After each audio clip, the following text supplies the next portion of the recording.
Kung kayo ba ay may problema tungkol sa monetization limited, ituturo ko sa inyo kung paano. Kasi last year, ganyan, meron akong ginawang monetization limited last August 2023. Ang monetization limited, makikita doon yung problema mo sa monetization limited na video. Pero ang bagong update ngayon ay hindi mo na makikita.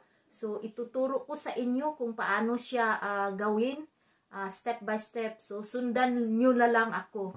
So, ganito ang gawin natin. Punta tayo sa professional dashboard natin sa monetization.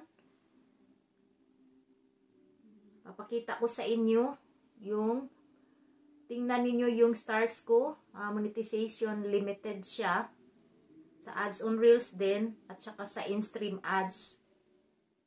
Check natin go to policy issue. So nakikita ninyo, wala naman problema, naka-check siya, puro green. So hindi makikita kung anong video yun, na copyright. So punta tayo sa Chrome. Sa taas, meron kang picture dyan. So sa help and support, pindutin natin yan. Tapos dito sa support inbox. Sa your alert, pindutin natin yung your alert. Dito guys, makikita natin ang lahat ng video na monetization limited. Sa akin, copyright ito. Lahat ito ay copyright. Ang ginawa ko, kasi meron dyan sa date, sinulat ko lahat yung mga date, tapos yung open, meaning to say, pwede kayo mag-dispute. Kung alam niyo na walang, kayo talaga ang gumawa ng content, tapos gumamit kayo ng music, so ang ginawa ko, ayaw ko siyang i-delete. Sayang naman, ako, sa lahat nito, may 7 akong open case, na puro siya copyright.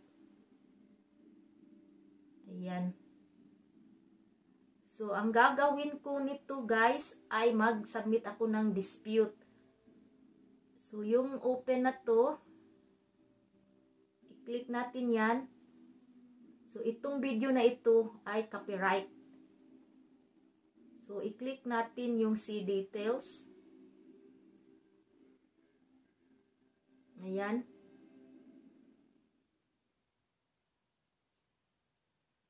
Tapos, i-click natin yung continue. At dito naman sa how does copyright work, under our terms and service and community standards, click natin yung continue. Okay? How to make sure your content doesn't violate copyright law. Click natin yung continue. What would you like to do? So, pipili kayo dito. Submit dispute ang pipiliin ko dito. So, click natin continue. Dito, submit dispute. Open form. I-click natin siya. At dito naman sa submit dispute, pipili kayo. Merong pagpipilian dito yung reason for dispute, original content, licensed content, public domain, other ang pipiliin ko. So, dito sa other, may additional details, kailangan mag-explain kayo. Sa akin, nilalagay ko, music belong to the owner, no copyright infringement intended. This video is for entertainment purposes only.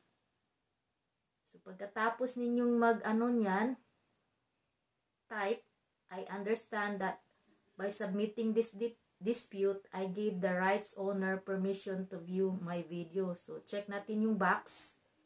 Tapos, submit. Tapos, ito na. Your dispute was accepted. So, na-accept na nila yung dispute.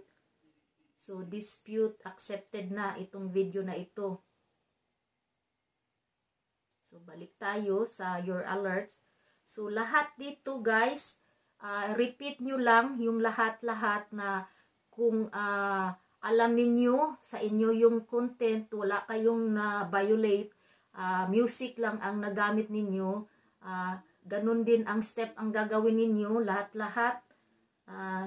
Ayan, inano ko na siya lahat, hindi ko na siya ipinapakita sa inyo kasi the same step naman na mag-dispute kayo. So, naka-clean na siya, close na. Sa nakikita ninyo dito sa your alerts ko, puro na siya close kasi nag-dispute ako lahat-lahat ang ginawa ko kasi ayaw ko na burahin siya kasi akin naman yung content na yun. Tapos, after 3 days, ito na yun ang nangyari guys. Balik tayo sa professional dashboard natin. Dito sa monetization, open natin siya. Tapos dito sa your tools, yung stars. Tarang! Wala na siya. Nawala na yung monetization limited. Tingnan natin yung others. Na yung ads on Reels ko, wala na din. Natanggal na yung monetization limited. Tsaka yung in-stream ads ko, nawala na siya. So, ganyan lang ang gagawin ninyo guys, na kung meron kayong video na copyright, na hindi makita doon sa monetization limited, pag-check ninyo ng Go policy, punta lang kayo sa support inbox ninyo, sa your alerts, tingnan ninyo doon lahat-lahat ng mga video ninyo, pag may nakita kayong open, yun yung violation ninyo. Kayo na ang bahala kung gusto ninyong i-delete.